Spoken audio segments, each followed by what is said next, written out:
Hey, welcome back to Real World Deer Hunter. I'm Steve, and to be honest, I really hesitated on making this video. Why? Because some of you are going to be really angry with me. Some of you are going to agree with me. Some of you might be indifferent. So here it goes. We're going to talk about taking does out of the herd. Okay? Now, there's all sorts of different situations. There's situations where you have a ton of deer and there needs to be a bunch of does taken. And there's situations where probably if no doe shot, probably wouldn't harm the environment or anything like that. But let's look at this from a biology standpoint, okay? How to harvest does, when to harvest does, and what does you're going to harvest because of biology. Not your personal feelings, not watching Bambi, not what some little kid thinks, okay? Biology. Okay? On one hand, we have taking out does because they are going to eat themselves out of house and home. Okay? Let's look at an example. Okay? If you have pole timber, okay, the majority of the woods is pole timber, and there's not much farming. And because there's not access to the land, there are a lot of deer.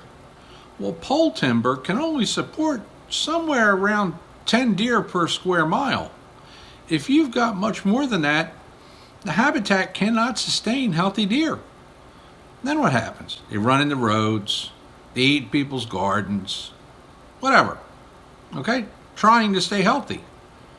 But if you have more than that, they will not be healthy.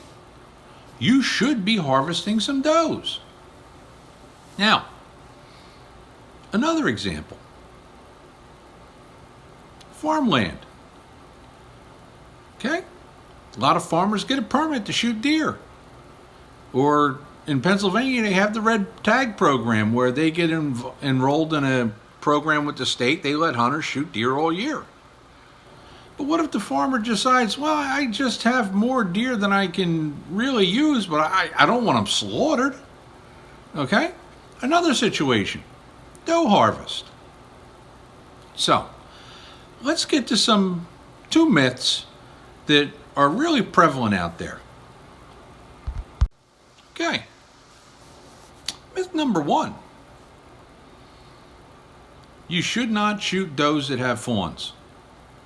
The does have to provide a role model, an example, show them how to eat, all that good stuff. Well, the fact is, after about 4 or 5 months, whether that doe lives or dies does not really impact whether the fawn lives or dies. Okay, that's the truth. Okay, so shooting a doe with a fawn, biology-wise, has no ill effect. Okay, sure, you may, feel that, I'm going to give the deer trauma and stuff like that. Well, a deer's going to get a lot of trauma during its life. Okay, biologically, you're not impacting the deer herd. Next one. I don't shoot does during the traditional doe season of a state because they're pregnant. They're carrying around twins. Okay, well, two problems with that. Number one, depending on the deer habitat, that doe might be carrying a single fawn. Number two, that's how the formula is figured out for harvest. It doesn't matter if you shoot that deer in August, September, October, November, December, January, February. It doesn't matter. Whatever that deer was going to have, if you shoot that deer, it's not going to have it. Okay? It's the same. It makes no difference.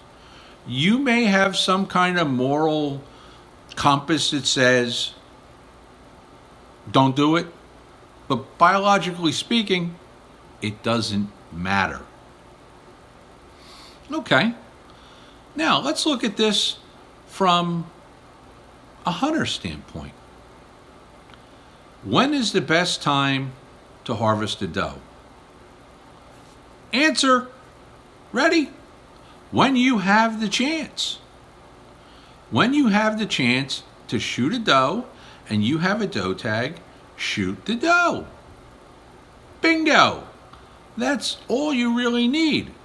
Now, there are some considerations, and we're about to talk about that.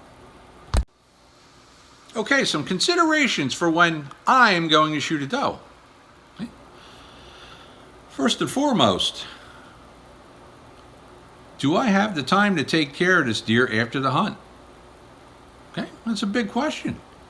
There are times when I'm in a rush to get in the woods and I know I'm going to have the next busy day and I just want to sit in the woods. If I shoot a buck, that's great.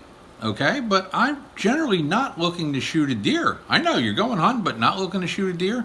I'm probably not expecting to shoot one. If I am, that's great. But I'm probably not going to shoot a deer and almost hope that I don't see the deer that I'm looking for because tomorrow's a busy day and I'd like to get some sleep. Okay. Reason 2. This deer is really, really far from the truck, and I've got to go up and down 3 hills to get it out. And do I really want to go through this exercise? Completely valid. Okay? You may go in the woods saying, you know what? I'm either shooting a great big buck, or I'm not shooting anything at all. Or you might say, wow, I'm really way back in here. I could use some deer meat. I'm going to shoot a little one. That's right, a little one. A little 50, 60 pound deer. Okay? It's figured into the antlerless quotas and stuff. Some of them are going to be button bucks.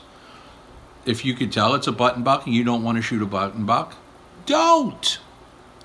But if you think it's a doe fawn and you know what, I can get this out of here pretty easy, by all means, shoot it. Okay. Third reason, because I don't want to mess up an area because I'm chasing deer out of here, retrieving and getting the deer out of here. That a lot of times comes down to, is this a stand that I really want to hunt a few more times undisturbed? Or, it's cool. You know what? If it's cool, shoot it. Now, here's another big one. If I'm on the interior of a property, okay, say I'm lucky and I'm hunting the interior of a private piece of property, and you know what? Farmer told me, you are the only guy that's going to be able to hunt. Do I want to mess up the place really bad? Maybe following a deer around? Maybe having to go considerable ways and then making a bunch of racket getting the deer out of the woods? That's a time when you might not want to shoot a deer. How about this one? What if your neighbor's property has a lot of deer? He doesn't let anybody hunt. Deer congregate there like crazy. What do?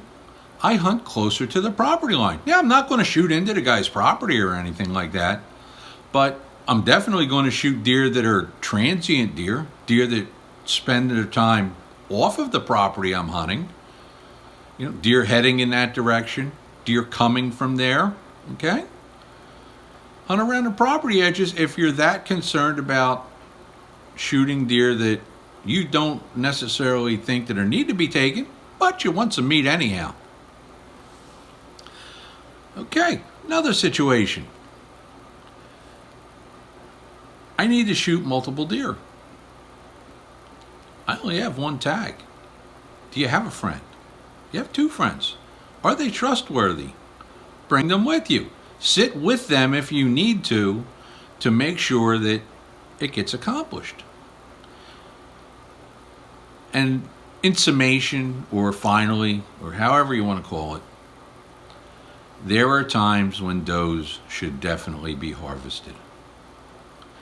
It needs to be made with a biological decision. A lot of times it's up to the departments of Fish and Game, but really it comes down to the hunter. Is it a good thing for the deer where I hunt? Is there plenty of food? Is there very little food? Do I have any deer meat in the freezer? Do I want more deer meat in the freezer? That should be the biggest consideration, whether you want or need more deer meat. And a lot of times the answer is yes. So next time you're going to shoot a doe or have the choice of whether or not to shoot a doe, think of these things. Hey, I'm Steve.